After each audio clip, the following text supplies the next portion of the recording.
Question ആദ്യം എന്താ പറയുന്നത് നോക്കാം. പിയും ക്യൂവും രണ്ട് സർക്കിളിന്റെ സെന്റേഴ്സ് ആണ്. പിയും ക്യൂവും രണ്ട് സർക്കിളിന്റെ സെന്ററുകളാണ്. Okay. Direct common tangent. Okay, ഈ ഡയറക്റ്റ് കോമൺ ടാൻജന്റ് എന്ന് പറയുമ്പോൾ ഇതാണ് ഡയറക്റ്റ് കോമൺ ടാൻജന്റ്. ഇത് എക്സ്റ്റെൻഡ് ചെയ്ത് വരയ്ക്കുന്നു. ദെൻ പി ക്യൂവും എക്സ്റ്റെൻഡ് ചെയ്ത് വരയ്ക്കുന്നു. അത് മീറ്റ് ചെയ്യുന്ന പോയിന്റ് ആണ് എ. ഇത്രയാണ് സത്യം പറഞ്ഞ ക്വസ്റ്റ്യനിൽ തന്നിട്ടുള്ളത്. ഡയറക്റ്റ് കോമൺ ടാൻജന്റ് എക്സ്റ്റെൻഡ് ചെയ്ത് വരയ്ക്കുന്നു, പി ക്യൂ എക്സ്റ്റെൻഡ് ചെയ്ത് വരയ്ക്കുന്നു. ഇത് മീറ്റ് ചെയ്യുന്ന പോയിന്റ് ആണ് എ. ഇവിടെ റേഡിയസ് എല്ലാം ഞാൻ തന്നെ വരച്ചാണ്. കാരണം റേഡിയസ് ഇവിടെ 7 എന്നും 3 എന്നും പറഞ്ഞ് ക്വസ്റ്റ്യൻ കൊടുത്തിട്ടുണ്ടല്ലോ. അപ്പം ഞാൻ ആ റേഡിയസ് കാണിക്കാൻ വേണ്ടി റേഡിയസ് വരച്ചാണ്.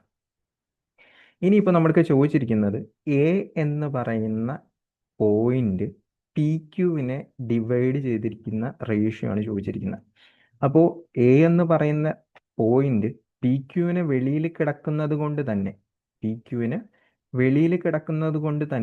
ഇത് എക്സ്റ്റേണൽ ആയിട്ടായിരിക്കും ഡിവൈഡ് ചെയ്യാൻ പോകുന്നത്. ഓപ്ഷനിലും എക്സ്റ്റേണലി ഇന്റേണലി എന്നൊക്കെ പറഞ്ഞായിരുന്നു കൊടുത്തിരുന്നത്. അപ്പോൾ എക്സ്റ്റേണൽ ആയിട്ട്, കാരണം എന്താ, പി ക്യൂ എന്ന് പറയുന്ന ലൈനിന്റെ വെളിയിലാണ് എന്ത് കിടക്കുന്നത്, എ കിടക്കുന്നത്.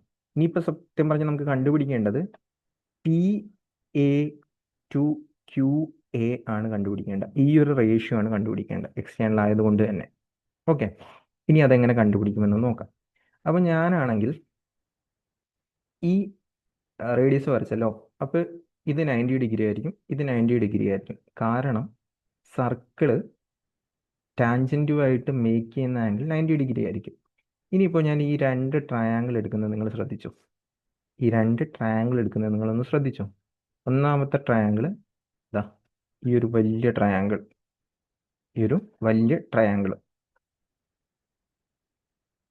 രണ്ടാമത്തെ ട്രയാങ്കിൾ എന്ന് പറയുമ്പോൾ ഈ ഒരു ചെറിയ ട്രയാങ്കിൾ. ഈ രണ്ട് ട്രയാങ്കിളിലും ഒരാംഗിൾ 90 ഡിഗ്രിയാണ്. കറക്റ്റ് ആണല്ലോ, ഒരാംഗിൾ 90 ഡിഗ്രിയാണ്.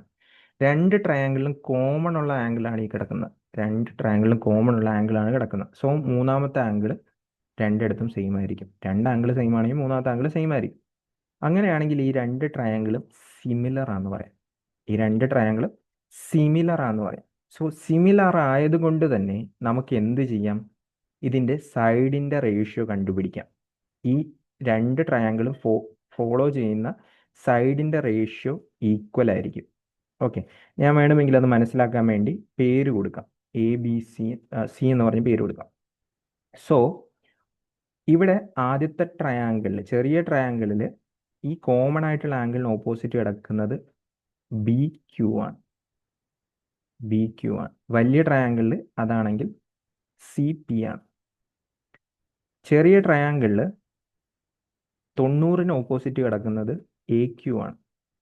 വലിയ ട്രയാങ്കിളിൽ 90-ന് ഓപ്പോസിറ്റ് കിടക്കുന്നത് പി എ ആണ്.